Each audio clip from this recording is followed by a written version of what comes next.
Hello बच्चों, चलो आज हम करते हैं क्लास 10th साइंस का चैप्टर नंबर 5 जिसका टाइटल है पीरियोडिक क्लासिफिकेशन ऑफ एलिमेंट्स। और आज हम इस चैप्टर का फर्स्ट पार्ट करने जा रहे हैं। जैसे कि चैप्टर के टाइटल से ही पता लग रहा है, पीरियोडिक क्लासिफिकेशन ऑफ एलिमेंट्स, यानी कि जितने भी एलिमेंट्स हैं उनको क्लासीफाई करना एक पीरियोडिक टेबल में। ये हम आज की लेक्चर में स्टडी करेंगे। पर पहले तो यही क्वेश्चन अराइज होता है कि ये जो एलिमेंट्स हैं इनको क्लासिफाई करना क्यों है, क्या ज़रूरत है इन एलिमेंट्स को क्लासिफाई करने की। अगर कहीं पर अव्यवस्था हो, क्योज हो, तो उससे हमें व्यवस्था यानी कि एक ऑर्डर बनाने की ज़रूरत होती ही क्यों है। तो इस क्वेश्चन का जवाब देने के लिए ना हम एक पिक्चर देखते हैं। ये देखो, ये है एक पिक्चर शॉपिंग मॉल की। आप शॉपिंग मॉल गए हो कुछ चीज़ें खरीदने के लिए, ठीक है। तो क्या आपको वहां पर सामान के ढेर लगे हुए मिलते हैं कि आप ढेर में से उठा लो, क्या उठाना आपने, कौन सी दाल लेनी है, कौन सी कोई स्वीट्स लेनी है, कौन से कोई बिस्किट्स लेने हैं, कोई भुजिया के पैकेट लेने हैं, कोई चावल लेने, कोई आटा लेना है। क्या सब चीज़ों को मिक्स करके ढेर बना होता है ऐसे? नहीं होता। मॉल्स के अंदर एक ऑर्गेनाइज्ड अप्रोच आपको मिलेगी, अलग से सेक्शंस बने होंगे। जैसे आपने दालें लेनी है, चावल लेने हैं, आटा लेना है, आपको एक ग्रोसरी सेक्शन मिलेगा। आपने स्वीट्स एंड चॉकलेट्स लेनी है, कन्फेक्शनरी सेक्शन में आप जाओगे। कपड़े खरीदने हैं तो एपरल सेक्शन होगा। अगर आपने कपड़े धोने के लिए कोई सामान लेना तो लॉन्ड्री सेक्शन में जाओगे। मेकअप का या कॉस्मेटिक्स का सामान लेना है तो ऑब्वियसली कॉस्मेटिक सेक्शन में जाओगे। कुछ स्नैक्स लेने हैं, कोई भुजिया वगैरह लेने हैं, कोई बिस्किट्स वगैरह लेने हैं तो ऑब्वियसली उसका भी अलग से सेक्शन बना होगा। बात ये है कि अगर हम ऑर्गेनाइज्ड अप्रोच रखें, चीज़ें जो हैं वो संभालना और स्टडी करना इजी हो जाता है। जैसे कि शॉपिंग मॉल्स के अंदर शॉपिंग करना इजी हो जाता है जब चीज़ें जो हैं वो प्रॉपरली ऑर्गेनाइज्ड होती हैं, अरेंज्ड होती हैं। अगर आपको साबुन खरीदने हैं, सोप खरीदने हैं ना, आप सोप सेक्शन में जाते हो, आप देखोगे कि जो कपड़े धोने वाले साबुन है वो भी अलग से रखे होंगे नहाने वाले साबुन से, है ना। तो ये जो ऑर्गेनाइज्ड अप्रोच है उससे क्या है कि चीज़ों को स्टडी करना, समझना, अरेंज करना वो बढ़िया हो जाता है, इजी हो जाता है। इसीलिए ये ज़रूरत महसूस हुई कि जितने भी एलिमेंट्स नोन है उन सब को कुछ क्राइटेरिया के अकॉर्डिंगली ग्रुप्स में डिवाइड किया जाए, उनको क्लासिफाई किया जाए। इसीलिए क्लासिफिकेशन ऑफ एलिमेंट्स का काम शुरू हुआ। तो ये जो है task of making order out of chaos, यानी कि जो अर्ली अटेम्प्ट्स हुए हैं at the classification of elements, ये आज से 100 साल से भी पहले शुरू हुआ। एक साइंटिस्ट ए लवोसियर ने डिस्कवर किया कि बहुत सारे एलिमेंट्स होते हैं जिनकी प्रॉपर्टीज आपस में मिलती जुलती होती हैं। उन्होंने एलिमेंट्स को क्लासीफाई किया। एलिमेंट्स को मेटल्स एंड नॉन मेटल्स में क्लासीफाई किया गया to study their acidic and basic properties. लेकिन बाद में ये पता लगा कि बहुत सारे एलिमेंट्स ऐसे भी होते हैं जिनके अंदर मेटल्स एंड नॉन मेटल्स दोनों की प्रॉपर्टीज होती हैं, तो वो फिर कैसे क्लासीफाई हो सकते हैं। चलो, चाहे ये क्लासिफिकेशन कोई बहुत बढ़िया नहीं रही, लेकिन एटलीस्ट शुरुआत तो हो गई ना। अभी इस डायरेक्शन में काम किया जाए, तो फिर आगे इस डायरेक्शन में काम किया गया। किसने किया वो भी देखते हैं। जोहान वॉल्फगैंग डॉबर्नियर ने क्लासिफिकेशन ऑफ एलिमेंट्स के लिए आगे काम किया। He was a scientist pharmacist from Germany, और ये यूनिवर्सिटी ऑफ जेना में professor of chemistry and pharmacy की डेजिग्नेशन पे काम करते थे।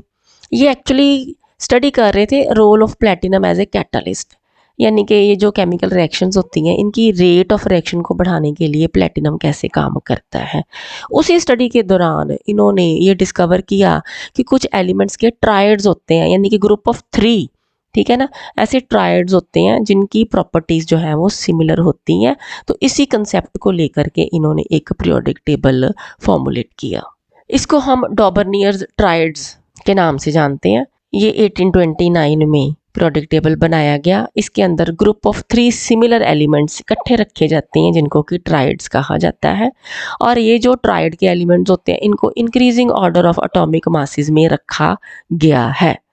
इस हिसाब से रखा गया है कि जो मिडल वाला एलिमेंट है उसका एटॉमिक मास जो है उसके ऊपर और नीचे वाले जो एलिमेंट हैं उनके एटॉमिक मास के अरिथमेटिक मीन के बराबर होता है। जैसे ये देखो, ये डॉबरनियर के 3 ट्राइड्स है, ये पहला ट्राइड है, ये दूसरा ट्राइड है, ये तीसरा ट्राइड है। तो जैसे ये पहला ट्राइड हम ले लेते हैं, ऊपर रखा गया है लिथियम, फिर इंक्रीजिंग ऑर्डर में सोडियम, और फिर increasing order of atomic mass के अकॉर्डिंगली पोटेशियम। अब ये जो एक्सट्रीम वाले हैं यानी कि ऊपर और नीचे वाले एलिमेंट्स हैं, अगर इनके एटॉमिक मास को हम अरिथमेटिक मीन निकाल लें तो ये ऑलमोस्ट सोडियम के एटॉमिक मास के बराबर आ जाएगा। जैसे कि देखो, लिथियम का एटॉमिक मास होता है 6.9, चलो आप 7 ही ले लो, और पोटेशियम का एटॉमिक मास होता है 39। अगर आप ये जो है atomic mass of lithium and potassium इसको प्लस करके 2 से डिवाइड करते हो यानी कि अरिथमेटिक मीन लेते हो, तो ये ऑलमोस्ट 23 के बराबर आ जाएगा, जो कि सोडियम के एटॉमिक मास के बराबर होता है। यानी कि मिडल वाले एलिमेंट्स जो हैं उनका एटॉमिक मास जो है वो इस ट्राइड के फॉर्मूले से निकाला जा सकता है। इसी तरह से हम अगला वाला ट्राइड ले लेते हैं, कैल्शियम, स्ट्रोंशियम, बेरियम। अगर आप कैल्शियम के एटॉमिक मास और बेरियम के एटॉमिक मास का अरिथमेटिक मीन निकालते हो तो स्ट्रोंशियम का एटॉमिक मास निकलता है। जैसे कि कैल्शियम का एटॉमिक मास होता है 40.1, बेरियम का एटॉमिक मास होता है 137.3। अगर आप ये 40 और 137 को प्लस करके 2 से डिवाइड करते हो तो ये नियरली 88 के आसपास आएगा, जो कि स्ट्रोंशियम का एटॉमिक मास है। सो मिडल वाले एलिमेंट का atomic mass arithmetic mean of the other 2 elements atomic mass के इक्विवेलेंट होता है। ये हो गया डॉबरनियर ट्राइड्स के बारे में। लेकिन अब प्रॉब्लम यहाँ पर ये आई है कि डॉबरनियर ने ऐसे 3 ही ट्राइड्स जो है वो डिस्कवर किए हैं, तो फिर सारे एलिमेंट्स जो हैं वो तो क्लासीफाई नहीं हो पाए। चलो, परफेक्शन एक बार में होती भी नहीं है, एटलीस्ट काम इस डायरेक्शन में चला तो है ना। चलिए आगे देखते हैं। देखिए, आपको ना एग्जाम्स में ऐसे भी क्वेश्चंस आ सकते हैं, जैसे आपको ये 3 ट्राइड दिए गए हैं, ये ग्रुप ए में ये 3 एलिमेंट है, ग्रुप बी में ये 3 एलिमेंट है, ग्रुप सी में ये 3 एलिमेंट है। तो ऐसे आपको अलग अलग ट्राइड जो है वो दिए हो सकते हैं, और आपने ये बताना है कि कौन सा ट्राइड जो है वो डॉबरनियर ट्राइड के अकॉर्डिंगली बना हुआ है। आपने क्या करना है, जैसे ये पहला एलिमेंट है, अगर आप इसके ये जो एक्सट्रीम 2 एलिमेंट्स हैं इनके जो एटॉमिक मास दिए इनका मीन निकाल लोगे तो ये जो है वो 44.5 के आसपास आएगा। इट मीन्स कि ये जो ट्राइड है ये डॉबरनियर ट्राइड प्रिंसिपल को फॉलो नहीं करता। तो फिर इसको तो हम कर देते हैं क्रॉस कि ये नहीं है। लेकिन ये वाला ट्राइड कैल्शियम, स्ट्रोंशियम, बेरियम वाला, ये भी अकॉर्डिंग टू डॉबरनियर ही है। और ये जो है group C, chlorine, bromine, iodine, ये भी डॉबरनियर प्रिंसिपल के अकॉर्डिंगली बना हुआ ट्राइड है, तो ये भी जो है ये डॉबरनियर ट्राइड हो गया। तो इस तरह के क्वेश्चंस आपको एग्जाम्स में आ सकते हैं, स्पेशली एमसीक्यूज की फॉर्म में, कि आपको अलग अलग ट्राइड्स दिए हों और आपने फाइंड आउट करना है कि which one is according to the Dobereiner's triad. अब डॉबरनियर के बाद जॉन न्यूलैंड्स ने 1866 में एलिमेंट्स को अरेंज किया इन the increasing order of their atomic masses, और उन्होंने लॉ दिया है न्यूलैंड्स लॉ ऑफ ऑक्टेव्स। इन्होंने स्टार्ट किया with the element with lowest atomic mass, यानी कि हाइड्रोजन से स्टार्ट किया, और उस टाइम तक टोटल 56 एलिमेंट्स नोन थे। सो इन सभी एलिमेंट्स को उन्होंने इन the increasing order of atomic mass arrange किया फ्रॉम हाइड्रोजन टू थोरियम, और इन्होंने देखा कि हर 8वां एलिमेंट जो है उसकी प्रॉपर्टीज पहले वाले से सिमिलर होती हैं। इन्होंने इसको ऑक्टेव जो है, जो म्यूजिक में हम सरगम लेते हैं, उसके साथ कंपेयर किया और इसको लॉ ऑफ ऑक्टेव्स का नाम दिया गया। जैसे कि लिथियम के बाद 8वीं जगह पे सोडियम आता है, और सोडियम की जो प्रॉपर्टीज होती हैं वो लिथियम से मिलती जुलती होती हैं। इसी तरह से बेरिलियम के बाद 8वीं जगह पे मैग्नीशियम आता है, और इसकी प्रॉपर्टीज भी बेरिलियम से मिलती जुलती होती हैं। तो इस तरह से हर 8th एलिमेंट जो है वो पहले से मिलता जुलता पाया गया। ये है न्यूलैंड्स लॉ ऑफ ऑक्टेव्स। देखो यहाँ पर इन्होंने ये सरगम के जो है सुर लिखे हुए हैं, जैसे सा रे गा मा पा धा नी सा फिर देखो दोबारा यहाँ पर आ जाएगा, है ना। इसी तरह से हाइड्रोजन से स्टार्ट किया, हाइड्रोजन से lithium, beryllium, boron, carbon, nitrogen, oxygen, fluorine, ये दोबारा हाइड्रोजन के नीचे आ गया और इसकी प्रॉपर्टीज हाइड्रोजन से मिलती हुई हैं। जैसे ये देखो यहाँ पर लिथियम है, लिथियम से अगर स्टार्ट करें तो लिथियम के बाद 8th एलिमेंट आता है सोडियम, और सोडियम की जो प्रॉपर्टीज हैं वो लिथियम से मिलती जुलती होती हैं। ब्रिलियम से अगर स्टार्ट करें तो ब्रिलियम से 8th एलिमेंट आता है मैग्नीशियम, और मैग्नीशियम की प्रॉपर्टीज़ बेरिलियम से मिलती जुलती होती हैं। सो जैसे कि सरगम के जो सुर हैं वो हर 8th पोजीशन पे दोबारा रिपीट होते हैं, इसी तरह से ये जो एलिमेंट्स हैं ये हर 8th पोजीशन पे सिमिलर प्रॉपर्टीज़ वाला एलिमेंट रिपीट होता है।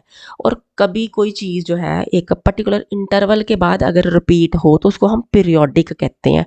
तो ये एक हिसाब से पीरियोडिक ऑक्टेव्स इन्होंने बनाए हैं। लेकिन अब प्रॉब्लम क्या हुई कि ये जो न्यूलैंड्स लॉ ऑफ ऑक्टेव्स थे ये सिर्फ कैल्शियम तक ही सक्सेसफुल रहे। कैल्शियम के बाद फिर आगे प्रॉब्लम्स आनी शुरू हो गई, यानी कि जो elements with small atomic masses थे उस केस में तो न्यूलैंड्स लॉ ऑफ ऑक्टेव्स ठीक रहा, लेकिन हायर एटॉमिक मासेस में स्पेशली हैवी मेटल्स के केस में फिर ये Newlands law of Octave applicable नहीं रहता। अब सिमिलर एलिमेंट्स को एक ही स्लॉट में डालने के लिए कहीं कहीं पर क्या हुआ कि दो दो एलिमेंट्स एक ही स्लॉट में डाले गए, एक ही पोजीशन पे डाले गए। जैसे ये देखो कोबाल्ट और निकल दोनों इकट्ठे कर दिए गए, इसी तरह से सेरियम और लैंथेनम ये भी इकट्ठे कर दिए गए, है ना।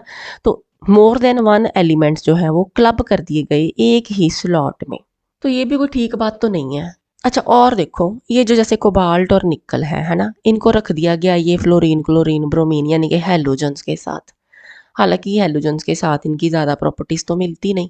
इट मीन्स कि डिसिमिलर एलिमेंट्स जो है वो सेम ग्रुप में इकट्ठे हो गए।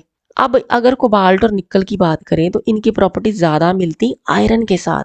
ये आयरन इनसे इतनी दूर रखा हुआ, मतलब कि सिमिलर एलिमेंट्स अलग हो गए। देखो कितनी दूर हो गए, है ना। तो फिर देखो कभी भी कोई काम होता है तो लिमिटेशंस तो आती ही हैं, परफेक्शन तो एकदम से बनती नहीं है। तो अब हम लिमिटेशंस देख लेते हैं न्यूलैंड्स लॉ ऑफ ऑक्टेव्स की। These are the limitations of Newlands law of octaves. पहली बात तो ये कि ये कैल्शियम तक की सिर्फ एप्लीकेबल है, और ये सिर्फ 56 एलिमेंट्स के अकॉर्डिंगली बना है जो उस टाइम तक नोन थे, यानी कि इसमें आगे डिस्कवर होने वाले एलिमेंट्स के बारे में कोई स्कोप नहीं रखा गया। सो इस तरह की कोई बात यहाँ पर हमें नज़र नहीं आती कि ये जो 56 एलिमेंट्स हैं इनके बियॉन्ड भी फ्यूचर में कुछ एलिमेंट्स डिस्कवर होंगे। अगर होंगे तो कहाँ जाएंगे, इसके बारे में कोई स्कोप यहाँ पर नहीं है। कोई प्रेडिक्शन जो है वो की नहीं गई है कि डिस्कवरी होगी नए एलिमेंट्स की फ्यूचर में। लेटर ऑन क्या हुआ कि बहुत सारे एलिमेंट्स जो हैं वो डिस्कवर हुए, लेकिन वो इस न्यूलैंड्स लॉ ऑफ ऑक्टेव में फिट ही नहीं हो पाए एज पर देयर प्रॉपर्टीज। और कई बार क्या किया गया, दो दो एलिमेंट्स को सेम स्लॉट में एडजस्ट कर दिया गया। सो उससे क्या हुआ कि अनलाइक एलिमेंट्स एक ही सेम स्लॉट में आ गए। जैसे कि अभी हमने डिस्कस किया था, अभी कोबाल्ट और निकल को सेम स्लॉट में रखा गया हैलोजन्स के साथ, फ्लोरीन क्लोरीन ब्रोमीन के साथ, जिनकी प्रॉपर्टीज तो अलग होती हैं। जबकि कोबाल्ट और निकल जो है वो आयरन से रिजेंबल करते हैं, फिर भी इनको एक दूसरे से दूर रखा गया। सो ये जो है Newlands law of Octave, it worked well for only lighter elements. जो हैवी एलिमेंट्स हैं उनके लिए ये एप्लीकेबल नहीं होता न्यूलैंड्स लॉ ऑफ ऑक्टेव्स। अब इसी डायरेक्शन में आगे काम किया मेंडलीव सर ने। क्या पूरा नाम है? Dmitri Ivanovich Mendeleev. ये एक रशियन साइंटिस्ट थे, और इनकी जो लाइफ है इनके ऊपर इनकी मदर का बहुत ज़्यादा इम्पैक्ट रहा है, इसलिए ये जो है स्टडी इन्होंने अपनी मदर को डेडिकेट की है। और जो मेंडलीव पीरियोडिक टेबल है, it proved to be unifying principle in chemistry. तो ऑलमोस्ट 44 ईयर्स तक मेंडलीव का पीरियोडिक टेबल जो है वो यूज़ में रहा, and it was the motivation for the discovery of some new elements also. क्योंकि मेंडलीव सर ने अपने पीरियोडिक टेबल में पहले से ही प्रेडिक्ट कर दिया था कि ये एलिमेंट्स जो है अभी और डिस्कवर होंगे। यही नहीं, उन्होंने जो डिस्कवर होने वाले एलिमेंट्स हैं उनकी प्रॉपर्टीज़ के बारे में भी पहले ही बता दिया था।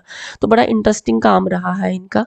सो आगे डिटेल में बात करते हैं। He started with 63 known elements. So तब तक जो 63 एलिमेंट्स नोन थे उनके साथ इन्होंने काम शुरू किया, और इन्होंने जो इन एलिमेंट्स के एटॉमिक मास होते हैं उनकी रिलेशनशिप स्टडी की with their physical and chemical properties. इन्होंने क्या किया कि जो 63 एलिमेंट्स तब तक नोन थे ना, उनको हाइड्रोजन और ऑक्सीजन के साथ रिएक्ट करा के देखा कि वो किस तरह के हाइड्राइड्स या ऑक्साइड्स बनाते हैं। फिर उनकी प्रॉपर्टी स्टडी की और फिर अरेंजमेंट की। चलिए हम थोड़ी और डिटेल में जाते हैं। ये देखिए मेंडलीव ने काम कैसे किया। इन्होंने जो एलिमेंट्स की केमिकल प्रॉपर्टी स्टडी की हैं उसमें इन्होंने इस चीज़ पे ज़्यादा कंसंट्रेट किया है कि जो एलिमेंट्स हैं ये हाइड्रोजन और ऑक्सीजन के साथ किस तरह से रिएक्ट करते हैं, किस तरह के कंपाउंड्स बनाते हैं, तो उसके अकॉर्डिंगली केमिकल प्रॉपर्टीज़ जो हैं वो इस्टेब्लिश की गई हैं। अब हाइड्रोजन एंड ऑक्सीजन को क्यों सिलेक्ट किया गया? क्योंकि ये बड़े रिएक्टिव होते हैं and most of the elements के साथ ये कंपाउंड्स बनाते हैं। सो इनके हाइड्रोजन और ऑक्सीजन के जो hydrides and oxides different different elements के बने हैं, उसको ही basic property for classification treat किया गया, यानी कि उसके अकॉर्डिंगली ही एलिमेंट्स को क्लासिफाई किया गया। मेंडलीव ने जो पीरियोडिक लॉ बनाया that states that the properties of elements are the periodic function of their atomic masses. So जैसे जैसे atomic mass जो है वो इंक्रीज होते हैं एलिमेंट्स के, तो तैसे तैसे जो है वो केमिकल प्रॉपर्टीज भी रिपीट होती हैं, but after a definite interval. क्योंकि जो चीज़ एक डेफिनेट इंटरवल के बाद रिपीट होती है उसको हम पीरियोडिक फंक्शन कहते हैं। कोई चीज़ अगर बार बार एक ही गैप के बाद या एक ही इंटरवल के बाद रिपीट हो तो वो क्या होती है? वो पीरियोडिक फंक्शन होती है। तो इन्होंने ये कह दिया कि प्रॉपर्टीज ऑफ एलिमेंट जो है वो पीरियोडिक फंक्शन है, पर किसका? एटॉमिक मास का। सो इन्होंने क्या किया भी, छोटे छोटे से कार्ड्स लिए, जैसे फ्लैश कार्ड्स ले लिए, जैसे ये कार्ड्स ले लिए है ना, और उसके ऊपर इन्होंने सिमिलर एलिमेंट्स को नोट कर लिया, यानी कि वो एलिमेंट्स जो similar type of hydrides and oxides बनाते थे उनको लिख लिया। अब लिखते टाइम इन्होंने ये ध्यान रखा है कि जो पहले एलिमेंट लिखना है उसका एटॉमिक मास कम हो, अगले वाले का एटॉमिक मास उससे ज़्यादा, अगले वाले का उससे ज़्यादा, यानी कि in increasing order of atomic मास इन्होंने ये एलिमेंट जो है वो इन कार्ड्स के ऊपर लिखे। तो इस तरह से अलग अलग फ्लैश कार्ड्स इन्होंने बना लिए। तो हर फ्लैश कार्ड के ऊपर elements with similar chemical properties but in increasing order of atomic मास लिखे। फिर इन्होंने ये सारे जो कार्ड्स थे ना, इनको दीवार के ऊपर पिन अप कर दिया और ऑब्जर्व किया। अब ये जो अलग अलग कार्ड्स थे ना, इनको इन्होंने कोशिश की कि कॉलम वाइज भी इंक्रीजिंग ऑर्डर ऑफ एटॉमिक मास में रखा जाए। जैसे यहाँ पर अगर हाइड्रोजन पहले नंबर पे आ रही है, इस कार्ड के बाद अगला जो कार्ड रखा गया वो रखा गया जिसका एटॉमिक मास हाइड्रोजन से ज़्यादा था। इसी तरह से अगला कार्ड फिर वो अरेंज किया जिसका एटॉमिक मास बेरिलियम से ज़्यादा था। तो इस तरह से अलग अलग जो कार्ड्स थे उनको रीअरेंज किया और अल्टीमेटली जो अरेंजमेंट मिली उसी को ही हम मेंडलीव्स पीरियोडिक टेबल कहते हैं, जो कि कुछ इस तरह से दिखता है। ये देखिए, this is Mendeleev's periodic table. अब इसमें आप देखो कि जो बेसिक क्राइटेरिया लिया गया है वो लिया गया है कि एलिमेंट्स के ऑक्साइड्स या हाइड्राइड्स किस तरह से बनते हैं, किस तरह के कंपाउंड्स बनते हैं। जैसे यहाँ पर देखो R2O, R का मतलब है कि कोई भी एलिमेंट, जो कि किसी भी ग्रुप का कोई भी एलिमेंट हो सकता है, अगर वो ऑक्सीजन के साथ मिल के कंपाउंड बनाता है R2O टाइप और वो हाइड्राइड बनाता है RH टाइप, तो वो इस ग्रुप में आ गया। जैसे आप लिथियम की एग्जांपल ले लो, लिथियम जब ऑक्सीजन के साथ कंबाइन करके लिथियम ऑक्साइड बनाता है तो फॉर्मूला क्या होता है? Li2O, lithium oxide. और जब वो हाइड्रोजन के साथ मिलता है तो लिथियम हाइड्राइड का क्या फॉर्मूला होता है? LiH। इसी तरह से सोडियम है, इसी तरह से पोटाशियम है, तो ये एक ग्रुप बन गया। तो बेसिक जो क्राइटेरिया है for the classification of elements, that is the formation of oxides and hydrides by different elements. क्योंकि सब एलिमेंट्स की रिएक्शंस करवा के देखी गई पहले विद ऑक्सीजन एंड हाइड्रोजन। अब कितने ग्रुप्स बनाए मेंडलीव सर ने? 8 ग्रुप्स बनाए। ठीक है, ये वर्टिकल जो कॉलम्स हैं ये 8 है। देखो, ये एक कॉलम हो गया, ये ग्रुप 1 हो गया, ये दूसरा कॉलम ग्रुप 2, तीसरा कॉलम ग्रुप 3। इस तरह से ये 8 वर्टिकल कॉलम्स बने हैं, तो 8 ग्रुप हो गए। पहले जो 7 ग्रुप्स हैं 1 से लेके 7 तक, उन सब के अंदर आगे 2 सब ग्रुप्स बनाए ए और बी, यानी कि ग्रुप 1 का सब ग्रुप ए उसमें ये एलिमेंट्स आ गए और ग्रुप 1 का सब ग्रुप बी उसमें ये वाले एलिमेंट्स आ गए। इसी तरह से ग्रुप 2 का सब ग्रुप ए उसमें इस साइड वाले एलिमेंट्स आ गए और ग्रुप 2 का सब ग्रुप बी उसमें ये वाले एलिमेंट्स आ गए। इस तरह से 2-2 ए बी करके सब ग्रुप्स बनाए।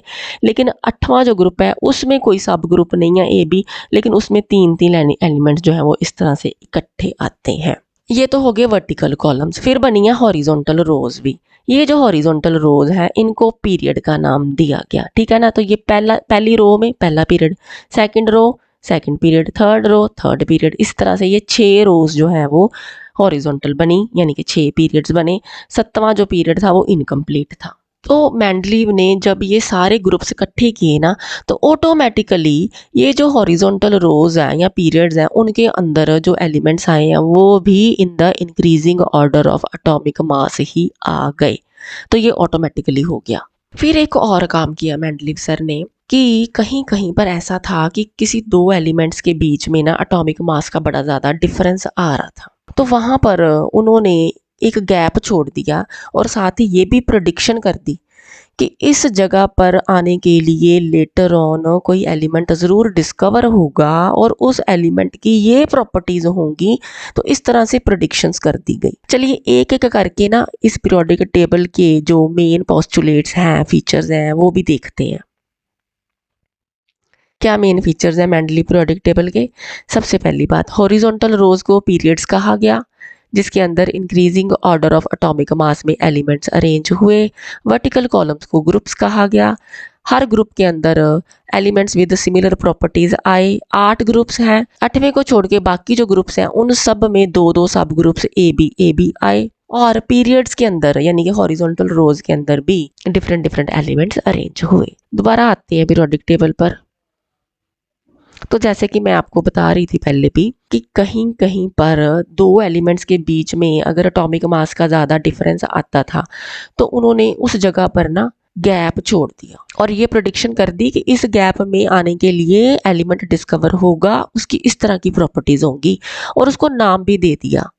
जैसे कि ये एल्यूमिनियम है, उसके बाद ना यहाँ पर एक गैप छोड़ दिया गया और एल्युमिनियम के बाद यहाँ पर आने के लिए जो एलिमेंट की डिस्कवरी प्रेडिक्ट की गई उसका नाम रख दिया गया एका एल्युमिनियम। एका का जो वर्ड है ना वो संस्कृत का वर्ड है जिसका मतलब होता है वन। सो एका एल्युमिनियम। इसी तरह से और भी एलिमेंट जो हैं उनके लिए गैप छोड़ दिए गए। जैसे यहाँ पर देखो एका एल्युमिनियम यानी कि एल्युमिनियम के बाद जो आएगा, तो बाद में जब डिस्कवरी हुई तो गैलियम नाम का एलिमेंट यहाँ पर फिर वो फिट हुआ पीरियोडिक टेबल में। तो देखो कितना कॉन्फिडेंस वाला वर्क है कि अभी एलिमेंट्स जो है उसकी डिस्कवरी हुई नहीं, नाम पहले दे दिया गया, जगह पहले बना दी गई, प्रॉपर्टीज पहले बता दी गई। So hats off to Mendeleev sir for his contribution in this direction.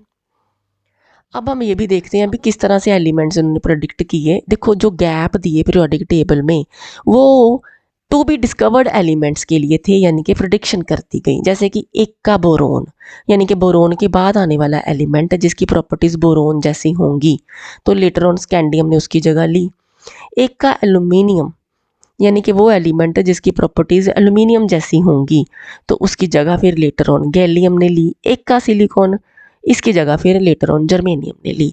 जैसे अगर हम एक का एल्यूमिनियम की बात करें तो मेंडलीव सर ने बता दिया कि एटॉमिक मास इसका जो है वो 68 के अराउंड होगा और इसके जो ऑक्साइड्स होंगे वो E2O3 कंपाउंड फॉर्मेशन में एग्जिस्ट करेंगे और क्लोराइड जो है वो ECl3 कंपाउंड टाइप के होंगे।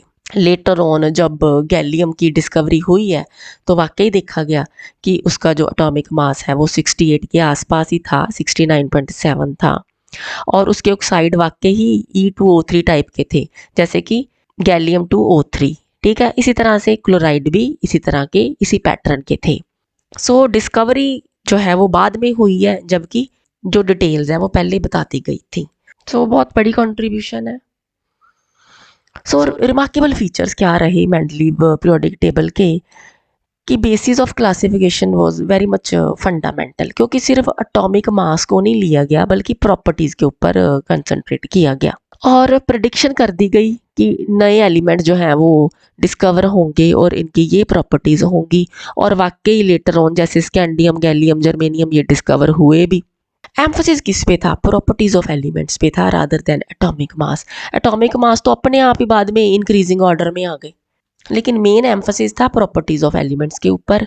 और इसी दौरान ही गोल्ड एंड प्लेटिनम उसके भी एटॉमिक मास जो है वो फिर करेक्ट हो गए। और जैसे मेंडलीव सर ने कुछ एलिमेंट्स के लिए गैप छोड़े थे जो कि बाद में डिस्कवर हुए और बाद में उन गैप्स में फिट हो गए, इसी तरह से जो इनर्ट गैसेस है ना इनकी डिस्कवरी भी काफ़ी बाद में हुई।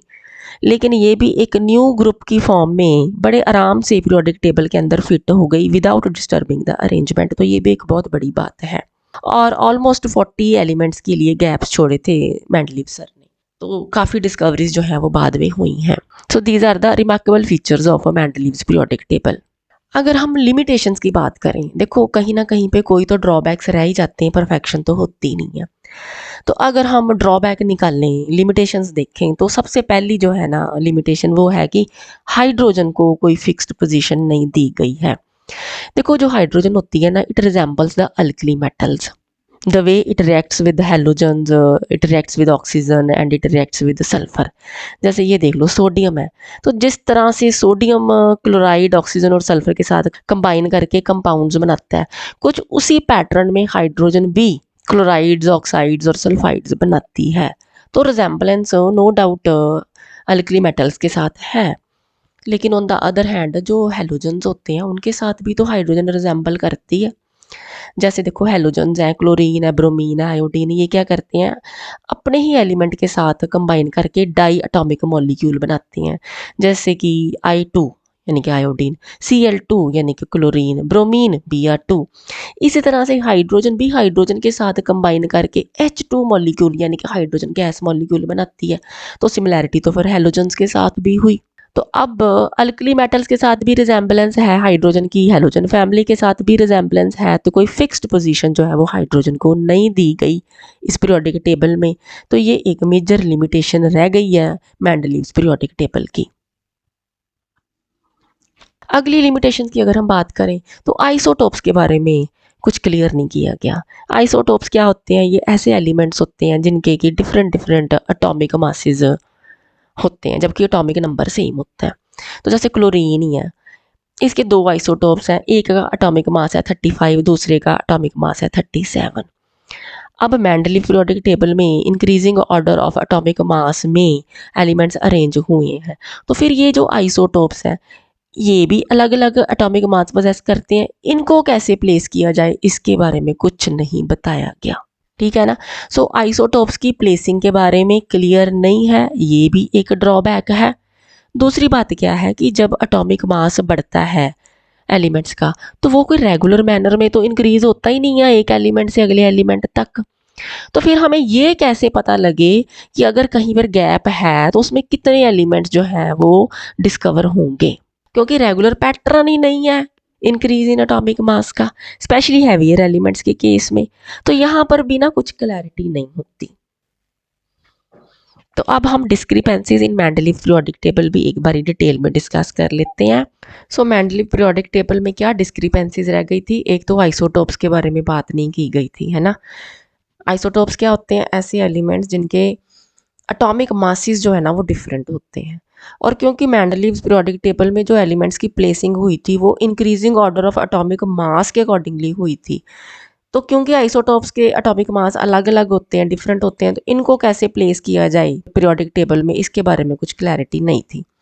फिर कहते थे जी elements with higher atomic mass placed before those of lower atomic mass, यानी कि अगर increasing order of atomic mass के अकॉर्डिंगली एलिमेंट्स को रखना है तो फिर इसमें भी डिस्क्रिपेंसी देखी गई कि कुछ elements with lower atomic mass higher atomic mass वाले एलिमेंट्स के बाद रखे गए।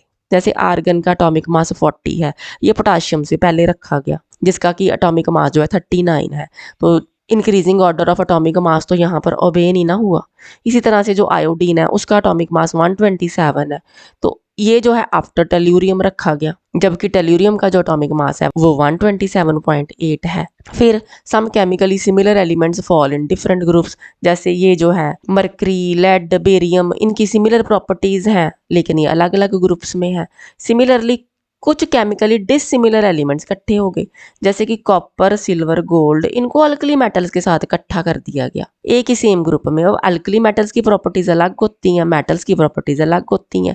अल्कली मेटल्स और मेटल्स एक ही ग्रुप में कैसे रखी जा सकती हैं, है ना। और फिर हाइड्रोजन की जो पोजीशन है उसको लेकर भी डिस्क्रिपेंसी थी कि इसको अल्कली मेटल के साथ रखना है कि हैलोजन के साथ रखना है। तो ये कुछ डिस्क्रिपेंसीज थी जिनके कारण ही फिर मॉडर्न पीरियोडिक टेबल जो है उसकी इन्वेंशन हुई। 1913 में हेनरी मोजली नाम के साइंटिस्ट ने मॉडर्न पीरियोडिक टेबल जो है वो इन्वेंट किया। अब मॉडर्न पीरियोडिक टेबल हम नेक्स्ट वीडियो में डिस्कस करेंगे। इस वीडियो के लिए इतना ही। अगर आपको ये वीडियो यूज़फुल लगी हो तो अपने फ्रेंड्स के साथ शेयर करना ना भूलना, सब्सक्राइब भी करना और लाइक भी करना। तो मिलते हैं अगली वीडियो में अगले टॉपिक के साथ। Thank you so much for watching.